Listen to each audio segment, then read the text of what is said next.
Bikers bully elderly couple in gas station. Unaware cop is watching them from behind.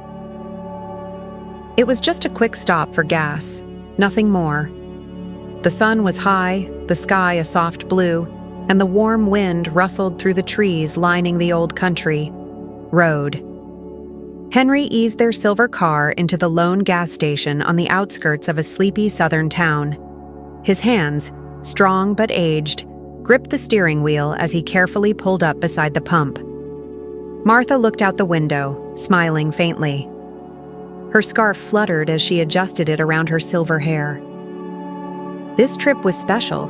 50 years of marriage. Through thick and thin, they'd made it. Now they were taking the back roads, visiting old places, reliving old memories. Nothing fancy. Just them, the road, and time. Henry turned off the engine and glanced at her. "We made it, huh?" Martha smiled, still holding on just like always. He chuckled, opened the door, and stepped out.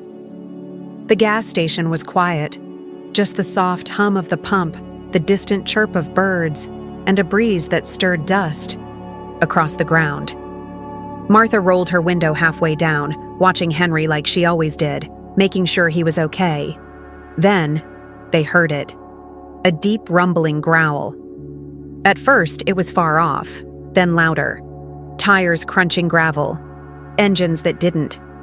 "Hum," they roared. Henry's hand froze on the gas handle. Martha leaned forward, looking through the passenger side mirror. Motorcycles. A group of them. Big. Loud. Aggressive. They pulled in fast like they owned the place. Leather jackets, sunglasses, flags on their bikes. They weren't here for gas. They were here to be seen. Henry glanced toward the building, but no one else was around. Martha's fingers gripped the door handle. She didn't say a word, but her eyes said enough. The bikers cut their engines and slowly dismounted, their boots hitting the ground hard. One of them, clearly the leader, took off his helmet and looked around. Then his eyes landed on Henry. Silence. Heavy silence, the kind that comes before trouble. Henry took a breath and focused on the pump, trying not to react. He'd seen men like this before, loud, looking for attention, needing someone to target. He just didn't think it would be today. Not on their anniversary. "Hey, old man," one of them called out, laughing under his breath. Henry didn't answer. Another one chuckled, then said something under his breath that made the others laugh louder. The leader walked a few steps closer, his boots scraping on the pavement. "You deaf or just rude?" he asked, voice raised now. Martha could see them clearly now. Her hand reached into her purse, not for a weapon, just out of habit. Her heart was racing. She wanted to yell out to Henry, tell him to get in the car, but she knew that would only make it worse. Still, she cracked the door open just an inch. Henry straightened up slowly, his movements calm. He met the man's eyes. "Afternoon," he said simply. The leader smirked. "Well, look at you. Polite now, huh?" The others were circling slowly, their eyes on the couple. One leaned on the pump next to them. Another kicked at a loose rock on the ground, sending it skittering toward Henry's feet. Back in the car, Martha looked around, hoping to see someone, anyone. A station clerk, another car. Nothing. What they didn't know, what the bikers hadn't seen, was the unmarked sedan parked just beyond the row of trees. The driver inside had noticed the group arrive. He was watching, listening, and now he was quietly reaching for his badge and his phone. Back at the pump, Henry was capping off. "The tank. Just passing through," he said quietly. The leader stepped even closer. "Yeah? Well, maybe you should keep passing through." He flicked his toothpick onto the ground, his body language shifting. There was tension now, unspoken, but heavy. The kind that crackles in the air before something snaps. Martha had seen this before. The eyes, the tone. She opened the door fully and stepped out. Henry turned slightly. "Stay in the car, honey," he said, his voice low. But it was too late. The leader looked her way and grinned. "Well, look at that. You bring your sweetheart on your road trip?" The words were mocking.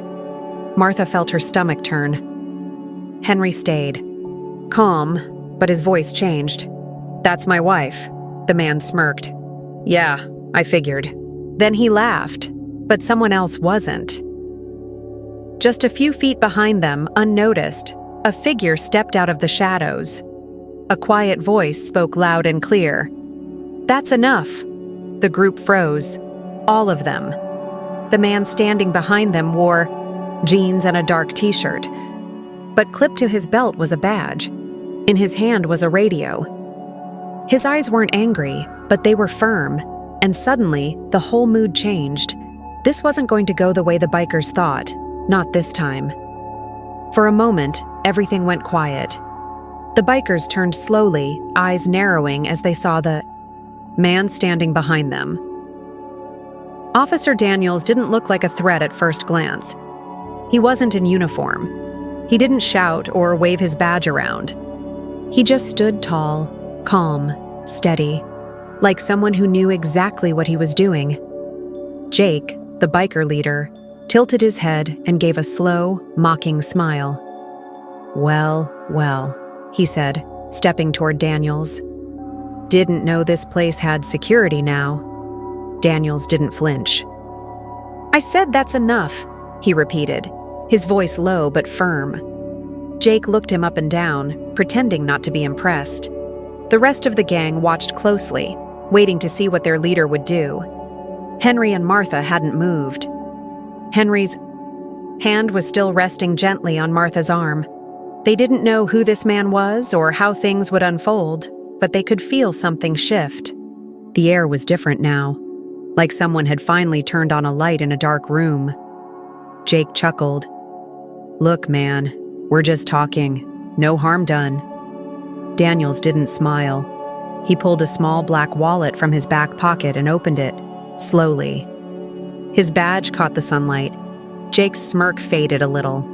Not gone, but dulled. "I'm Officer Daniels," he said.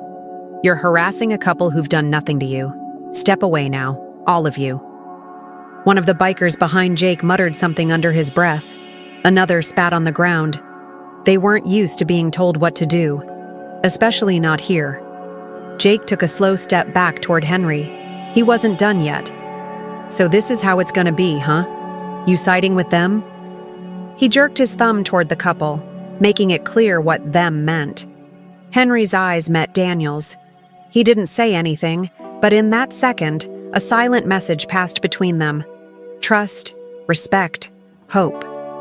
Daniels stepped forward, now, standing directly between the bikers and the couple. "You can either walk away now," he said, "or I can call in backup. Your choice." Jake's jaw tightened. His pride was hit, and in front of his crew. That was dangerous. The kind of thing men like him didn't let slide.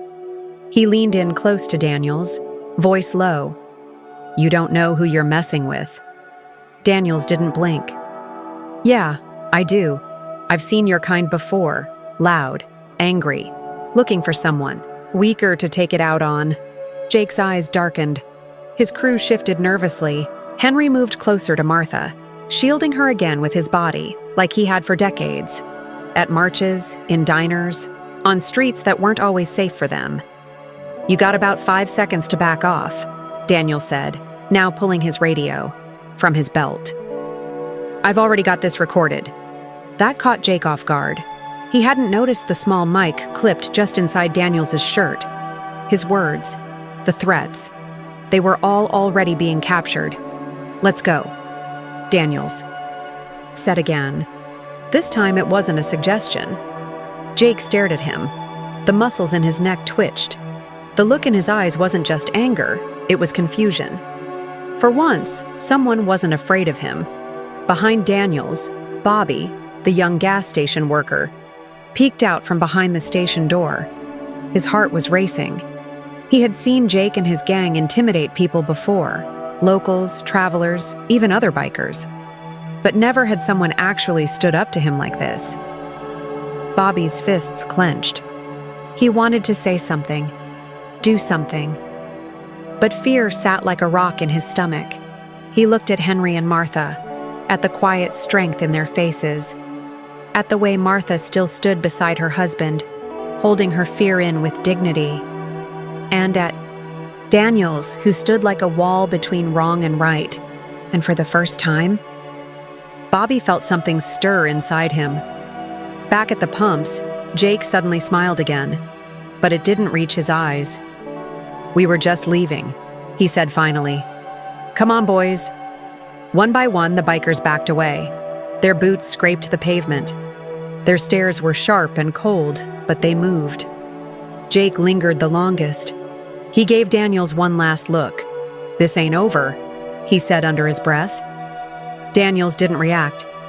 "It is for now." As the bikers revved their engines and pulled out onto the road, the tension began to ease. Henry let out a breath he didn't realize he'd been holding. Martha leaned gently against his shoulder. Bobby stepped outside slowly, eyes wide. Officer Daniels turned to the couple. "Are you all right?" Henry nodded. "Thanks to you." Daniels nodded back. "I was just doing my job." But the look on his face said more. He hadn't just done a job. He had drawn a line and crossed it. What none of them knew was that Jake wasn't the type to walk away quietly. And this gas station, this quiet corner of nowhere, was about to become the beginning of something much bigger. As the sound of the motorcycle engines faded down the road, a strange silence took its place. The kind that feels heavy, not peaceful. Henry and Martha stood close, their hands lightly touching, fingers laced like they had been for 50 years. Officer Daniels gave them a small nod, just enough to say "you're safe now," without needing to say the words out loud. Inside the gas station store, Bobby stood frozen behind the counter. His heart was thumping in his chest, louder than any engine. He had watched the entire scene through the glass, his fingers curled tightly around the edge of the register. He felt sick, not because of what just happened. He'd seen worse in this town. He felt sick because he didn't do anything. He watched that group of men crowd around an elderly couple and just stood there, like he was a bystander in his own story. And yet, somewhere deep down, he knew why. People like Jake didn't play fair. Bobby had grown up in Oakville. He knew the unspoken rules, who got away with what, and who learned to keep their head down. Jake and his crew were known in town, not just for their bikes or troublemaking, but for the quiet fear they left behind. People didn't confront Jake. They tolerated him, avoided him, pretended not to see. And today, Bobby had done the same. But when he looked outside, when he saw Henry gently guiding Martha back into their car, and Officer Daniels quietly checking on them like it was the most normal thing in the world, he felt something shift inside. Because Henry didn't look scared, and neither did Officer Daniels. They looked tired, sure, worn down from carrying too much for too long, but they didn't look broken. They didn't run. Bobby's chest tightened. He walked to the back room, pulled out his phone, and stared at it. His finger hovered over the keypad. He wasn't sure what he was about to do, but then he thought of something his dad used to say when he was still around. "Son, courage isn't about being fearless. It's about being scared and doing the right thing anyway."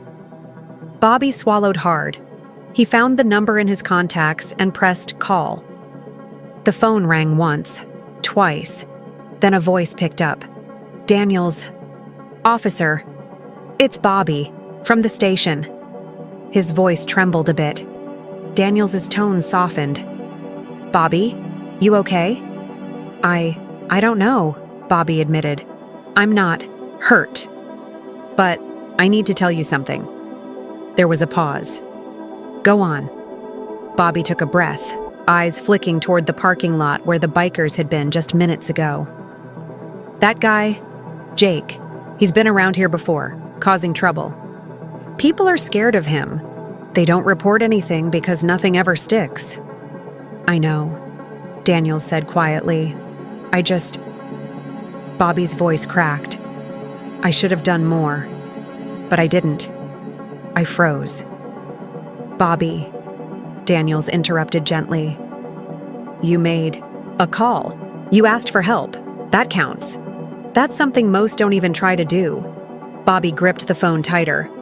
I just feel like I let them down. No, Daniels said firmly.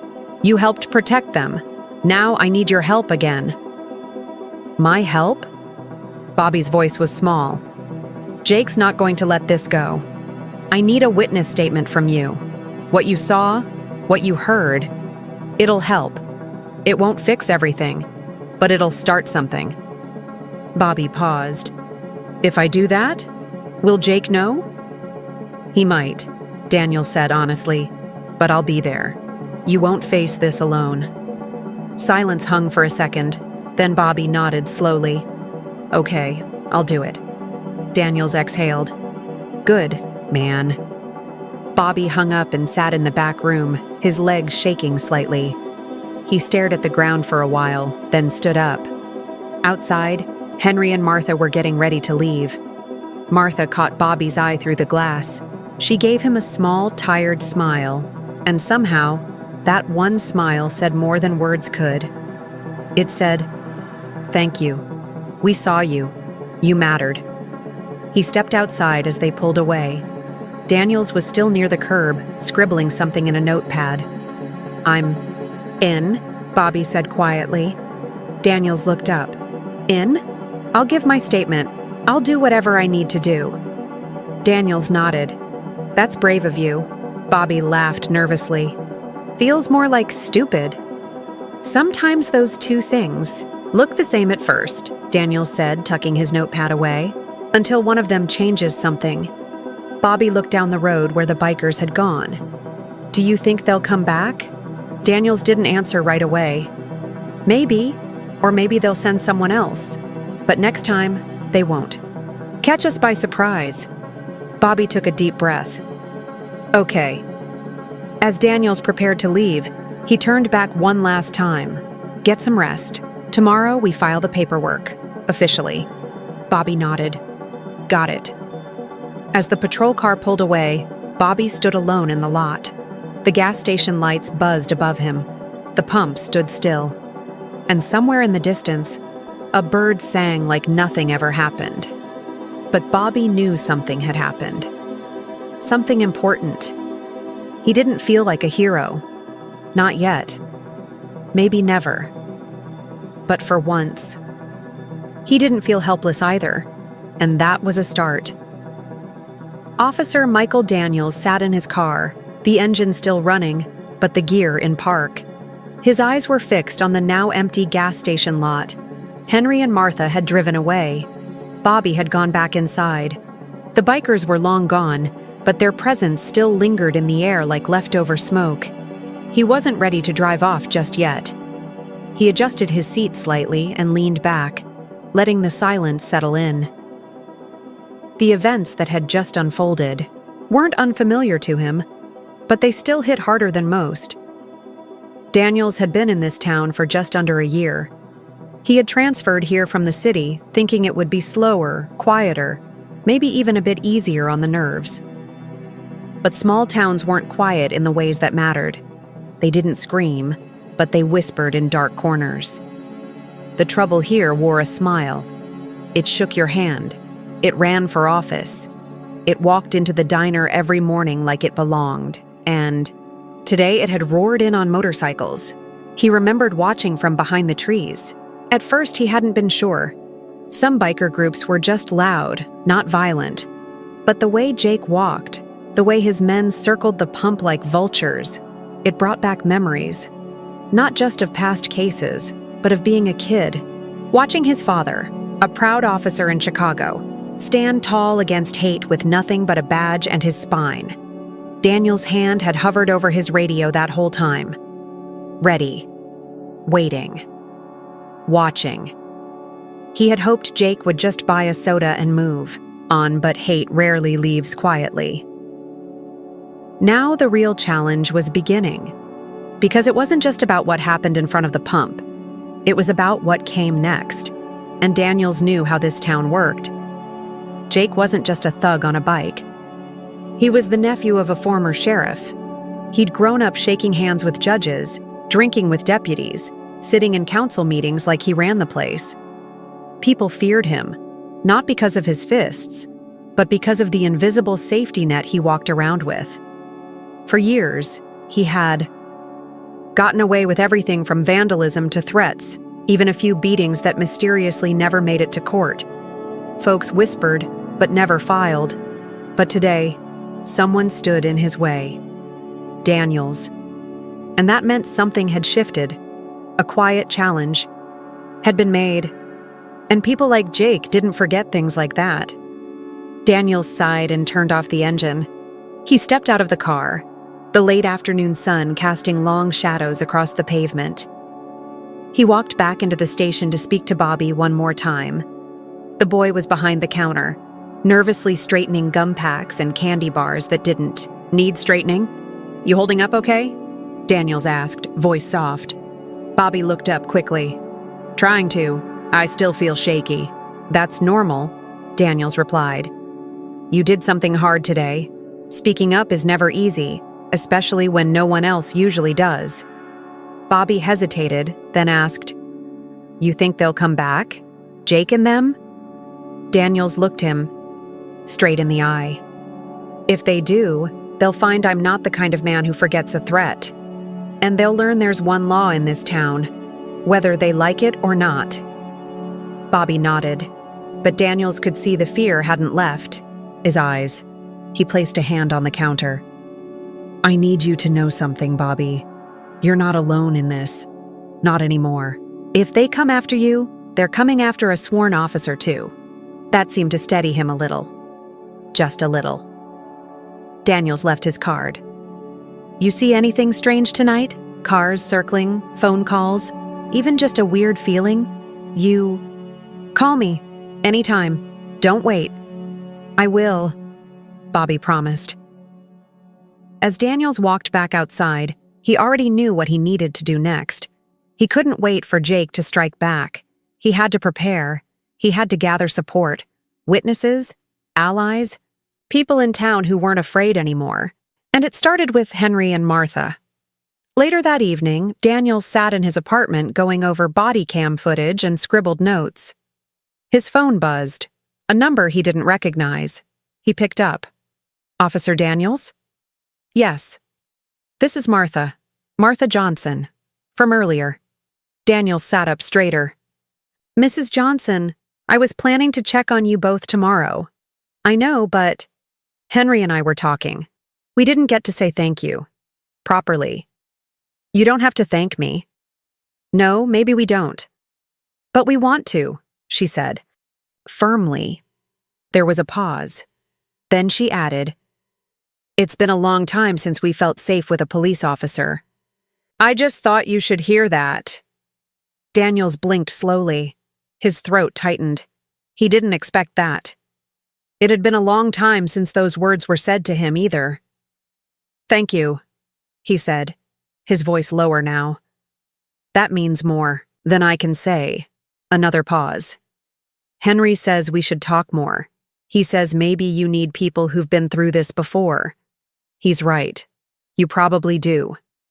Daniels felt a shift inside him, like a gear locking into place, a purpose setting. "I'd like that," he replied. "I think I need that too." Martha said quietly, "Then come by tomorrow. We'll tell you some stories. And maybe together we'll figure out what to do next." Daniels hung up and stared at the phone in his hand. He was no longer just a cop who broke up a fight. He was now part of a fight that had been going on long before he arrived, and this small act of courage at a gas station, it had just lit a match in a town full of dry grass. By the next morning, the story had already started to spread. Nothing official, no news headlines, just whispers. In small towns, stories didn't need cameras. They traveled from diner booths to church steps, between hardware store aisles and post office lines. And the tale was already changing. Some said a young couple was harassed. Others said it was a misunderstanding. But those who had truly seen it, like Bobby, knew what really happened. So did Daniels. So did Henry and Martha. And so did Jake.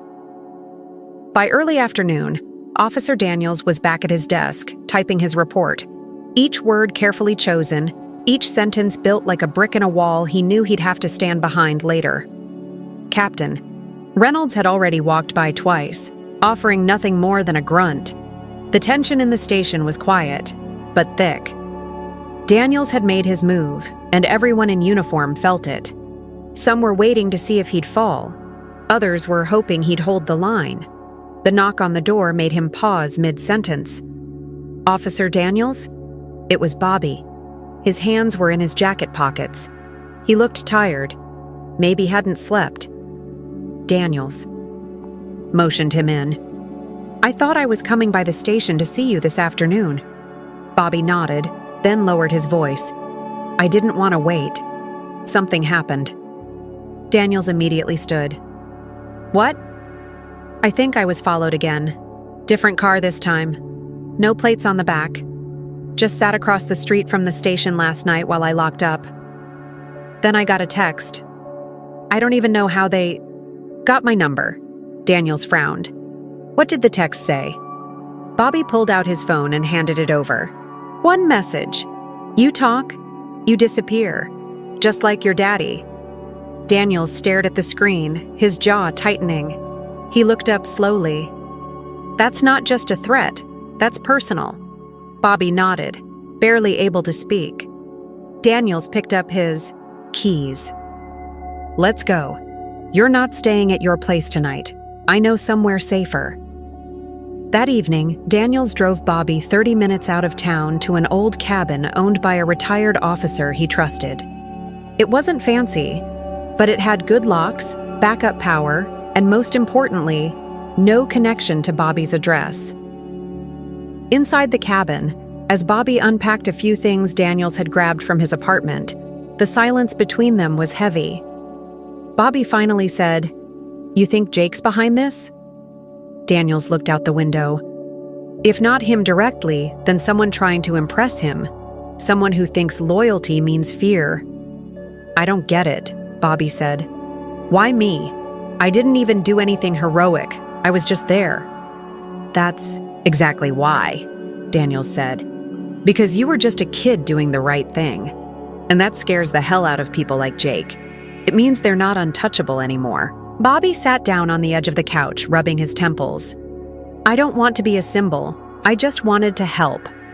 Daniels nodded slowly. Symbols don't choose to be symbols. People turn them into that. A moment passed before Bobby looked up. You gonna be okay, officer? Daniels gave a small laugh. You're the one in hiding and you're worried about me? Bobby shrugged. You stood up to them. That's not nothing. Daniels walked to the door and checked the lock again. It's everything. Later that night, Daniels was back in town, driving past dark homes and quiet porches.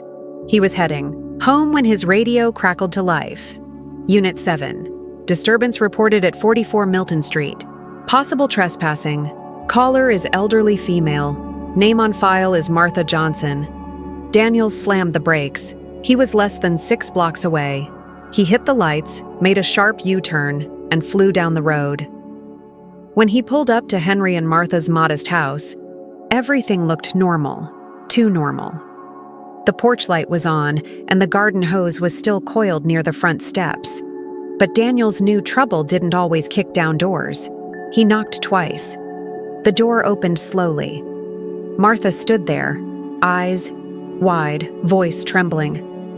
Michael, someone's been walking around our backyard. We heard footsteps. Maybe more than one person. Henry's out back now. Daniels was already moving. Go inside. Lock the door behind me. Martha hesitated, her hand shaking slightly. Then she nodded. Daniels pulled out his flashlight and gun and moved quietly around the house. The yard was dark except for the soft moonlight, but he didn't need to see everything to feel it. Someone had been there. The back gate was swinging slightly. the lock dangling broken on the ground. He scanned the bushes, the fence line, checked every corner of the yard. No one. Henry emerged from the shadows, holding a long metal flashlight. "I didn't see them, but I know someone was there," he said. "They wanted us to know they'd been here." Daniels nodded. They were sending a message.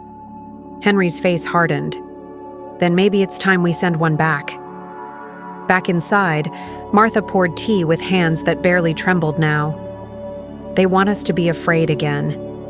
But we've lived with fear before. We don't run from it anymore."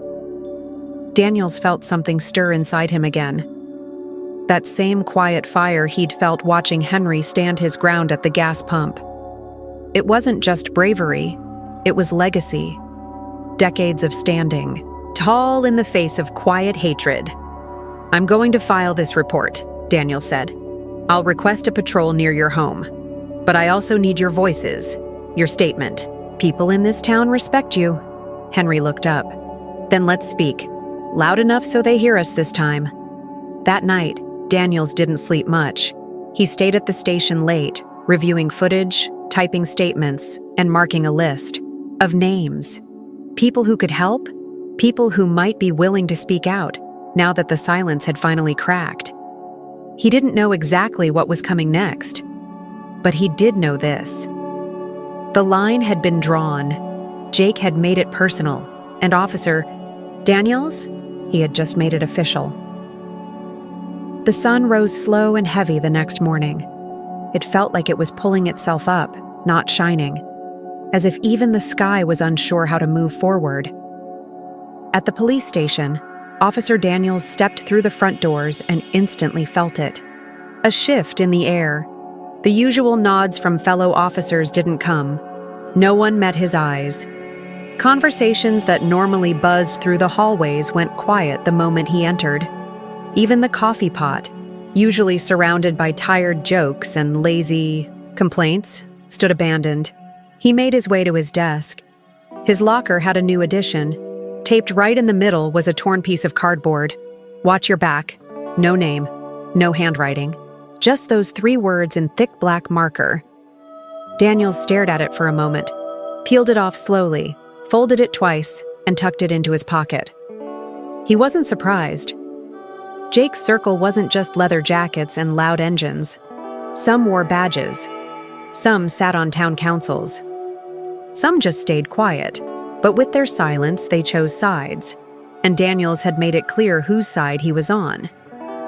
As he sat down to log in, Captain Reynolds appeared at the edge of his desk, hands on his hips, brows tight. "Come into my office." Daniels followed, saying nothing. Reynolds closed the door behind them. The blinds were drawn, the air was stale. He didn't sit. "You're making waves," he said, going straight into it. Daniels folded his arms. "I did my job." "You did more than that. You stood up to someone people here don't like being stood up to. You called in backup. You filed full charges." Daniels tilted his head. "Was I supposed to file half charges?" Reynolds didn't smile. "Don't play cute. You know how this works." "That's the problem," Daniels said quietly. "I do." The captain looked at him for a long moment.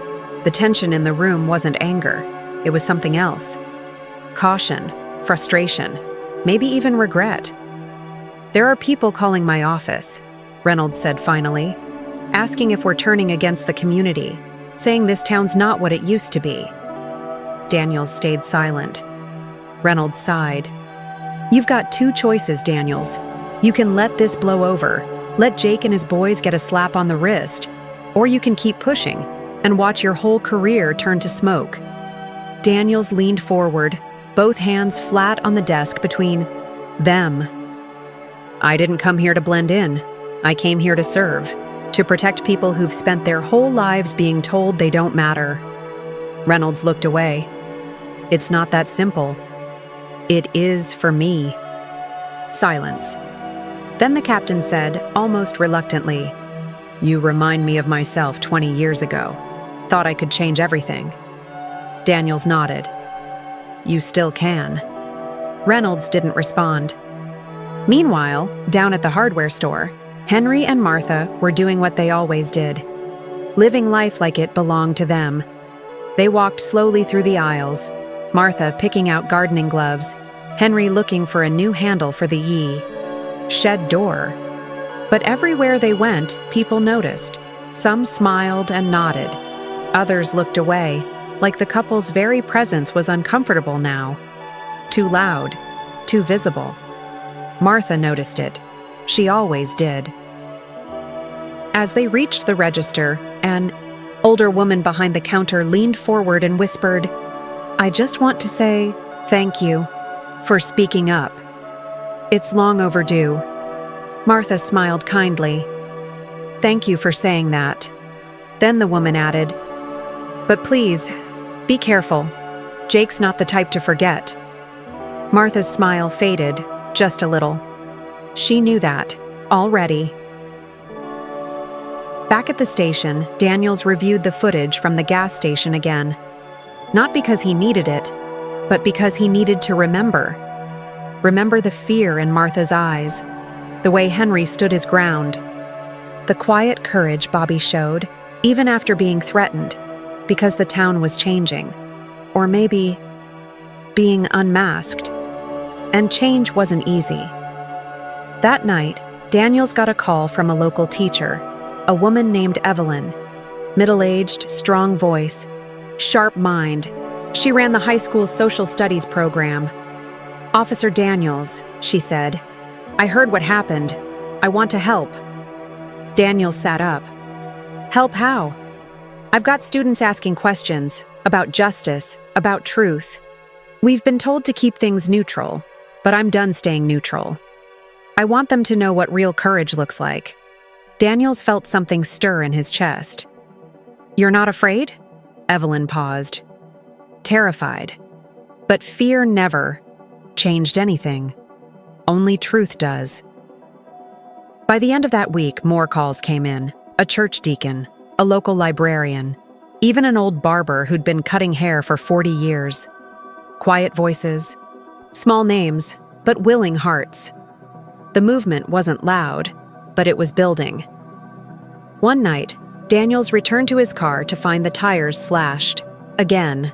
Spray painted across the driver's side in angry red letters. "Race traitor." Daniels stared. At it, not with surprise, but with resolve.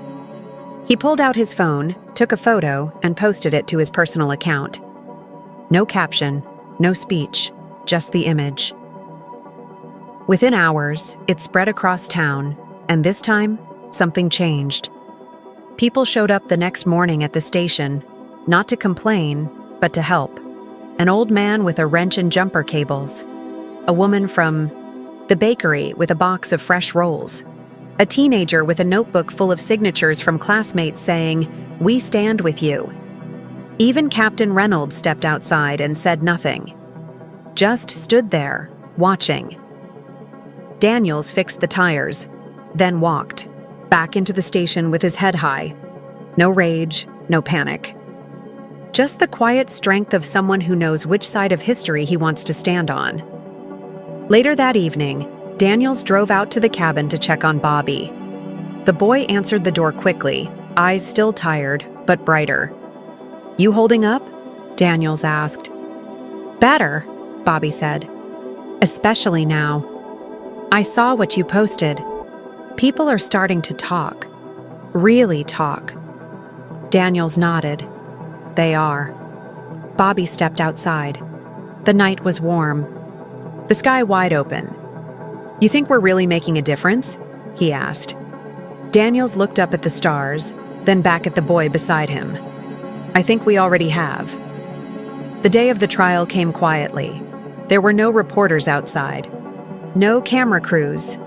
Just a line of worn shoes on courthouse steps, hands folded in laps, and a shared look in many people's eyes that said, maybe something different will happen this time. Jake Hawkins sat stiff in a cheap suit, his leather jacket left behind. He didn't look dangerous anymore. He looked exposed. He still wore that cocky smirk now and then, but it was thinner, hollow. The courtroom was colder than he expected. Officer Daniels sat nearby, in uniform. Calm, still, watching. And across the aisle, Henry and Martha were there too, not to see punishment, but to witness truth. Bobby was there as well, sitting a row back, fingers fidgeting, a quiet kind of courage radiating from him. The judge entered. Proceedings began. Testimonies were read. Daniel's body cam footage played without edits. The room was silent when Jake's voice crackled through the speaker. "You don't tell me when it's enough, boy." The slur rang out in the courtroom like a slap, and no one looked away. No excuses, no denial, just truth. When Bobby took the stand, his voice shook, but he spoke clearly. "I was scared, but I knew what I saw, and I couldn't forget it." Henry followed. "We've seen people like Jake before, but we never thought after all these years that we'd have to face it like that again." Martha added softly, "The only difference now was someone was watching, and that someone didn't turn away." Jake's lawyer tried. He said it was just words, that no harm had been done, that everyone overreacted. But the judge didn't seem interested in excuses. Not this time. After 2 long days, the verdict came. Guilty, harassment, threatening behavior, disturbing the peace, attempted assault. And for the biker who had pulled the switchblade, an additional charge of intent to commit violence. Jake's sentence wasn't just a legal win. It was a symbolic one, and everyone in the room knew it. Afterward, outside the courthouse, people gathered. No one had planned it. No one had made a flyer or called the press. But word had spread. There were teachers, gas station workers, farmers, young students, old war veterans, people who had lived in the shadows of fear and silence. And now, they were done with both. Daniel stepped out into that crowd, expecting maybe a few handshakes, a nod or two, but the applause caught him off guard. He paused. Then, someone stepped forward. Bobby. He raised a hand and said, "He protected me, and now I'm not afraid anymore." Then Henry. He stood between hate and hope. Then Martha. He reminded us that the badge can still mean something good. And then, quietly, someone began to clap. It was slow, not dramatic, just honest. And it grew, not into a cheer, but into something better. A kind of warmth that spread through the crowd like light filling a dark room. Daniels didn't speak that day. He didn't need to. His silence said everything. Weeks passed, then months.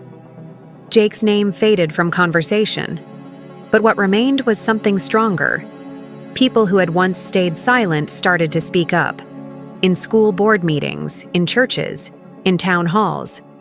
Daniels was no longer alone in his fight. He had allies now.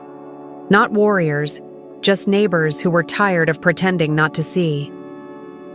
One day, the town's mayor, a woman who had quietly supported Daniels behind closed doors, announced a plan for a new initiative, a community coalition focused on dignity, equity, and safety. Daniels was asked to help lead it. He said yes, but only if Henry and Martha would serve as advisors. They agreed. The first meeting took place in the community center, where years ago, people like Henry and Martha weren't allowed through the front doors. Now, they were seated at the head of the table. Bobby, now studying part-time while still working, became the group's youth liaison. "I want kids to grow up knowing you can speak up and live to see the change it causes," he said one night, voice steady. Daniel smiled. Change was slow, but it was happening. One afternoon, Daniels visited Henry and Martha's home. He came unannounced, carrying a small brown box. Martha opened the door, her smile instant. "Michael, you're early. I haven't even put the tea on." Daniels chuckled. "No rush. I brought something." They sat on the porch as the sun sank. Low. Henry leaned back in his chair, watching the sky. Daniels handed over the box. Henry opened it slowly. Inside was a plaque, nothing fancy, just wood and brass.